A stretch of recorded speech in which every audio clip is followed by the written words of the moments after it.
Assalamu alaikum wa rahmatullahi wa barakatuh. Welcome to Grand Online Academy. My name is Teacher Cabdicasiis and I am one of the teachers here at Grand Online Academy.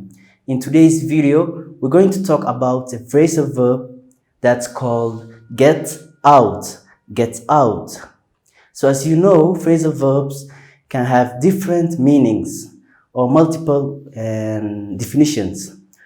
So what I'm going to teach you today, or what we are going to learn, is how get out or how get out can have different or multiple ways or different meanings.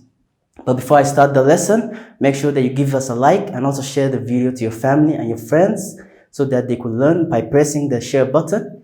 And also I would love to mention that there are online courses going on here in Grand Online Academy, English, Arabic, and pharmacology. So if you're interested in either one of them, just make sure that you contact us from the above numbers and we'll be giving you the right full information. Thank you.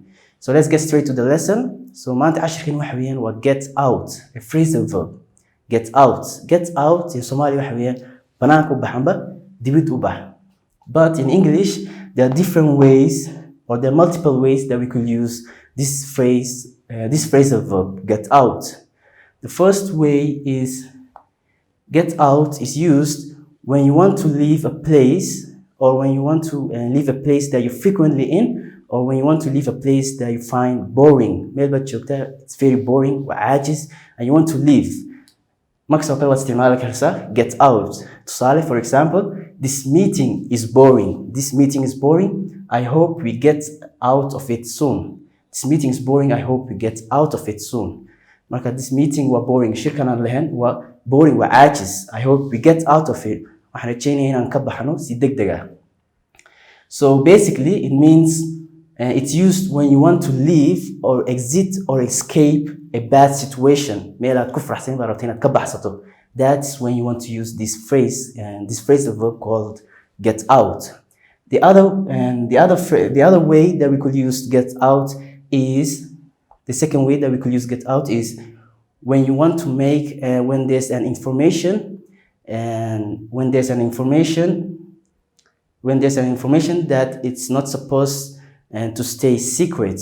For example, there's this information, and that so you could use this phrase. You're having an engagement party, and then upcoming next month, your family members. But after some time, your colleagues, your friends, and your co-workers, and at that time you could use this phrasal verb by saying, I didn't want people to know. I didn't want people to know about my engagement party, but somehow the news got out. The news got out. So that's one way of using this phrasal verb, get out. Another example is, unfortunately, my secret got out. My secret got out before I wanted it to. It got out. The third way that we can use this phrase is when you want to remove something from somewhere. You want to remove something from somewhere. For example, you want to remove something from somewhere. But here in this way, the phrasal verb is transitive. By transitive, I mean there's an object. We need an object. For example, it took them 2 hours to get the car out of the mud. It took them 2 hours to get the car out of the mud. The object can car. Get the car out of the mud. It took them 2 hours to get the car out of the mud. So how can an object an object? For example, get the object out or get something out. We're trying to remove something. Mudna waxa weeyaan waa dhoobada amba baabuurta. For example, markay rainy tahay, the city is rainy, baabuurta waxay galaan dhoobada meelahaas oo kale. Marka it took them 2 hours, 2 saacadood bay qaadataa for them to get the car out of the mud.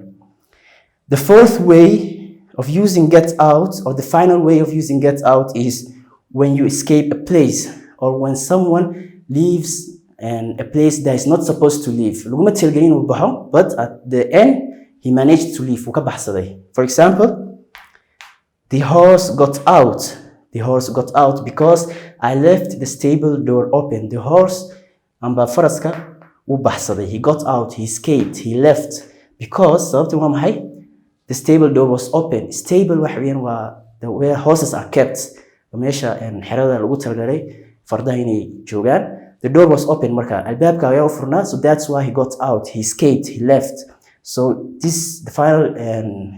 final way is used when someone escapes or when something escapes from a place that is not supposed to escape. Laguma tirigin uu baxso, but at the end he managed to escape. And inshallah, so our lesson was about get out, ways that are used in English, and get out. The first way is to leave or exit or escape a bad situation. Meelaad ku faraxsan marabta inaad ka baxsato, so you'll be using get out. The second way is to make secret information public. Marka there's a secret, waxbaad sir baad lahayd, sirti dadka oo dhan baa wada ogaaday. You could use this phrase by saying, for example, unfortunately, my secret got out. Dadkii baa ogaaday before I wanted it to, so it got out. Dadkii baa ogaaday.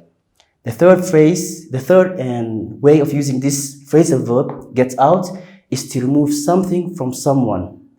Remove something is to remove something from someone or some place. For example, it took them 2 hours. Marka halkan, the phrasal verb is transitive. By transitive, I mean we need an object. So we are removing an object. Get the object out, or remove the object out. For example, get the car out, which the car is the object.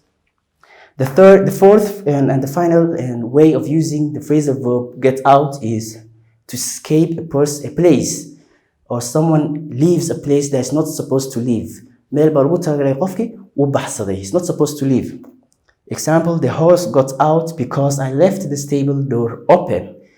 Marka, inshallah, I hope you've understood the lesson, and I hope you find this lesson very helpful. And if you have any questions, make sure that you leave it at the comment section.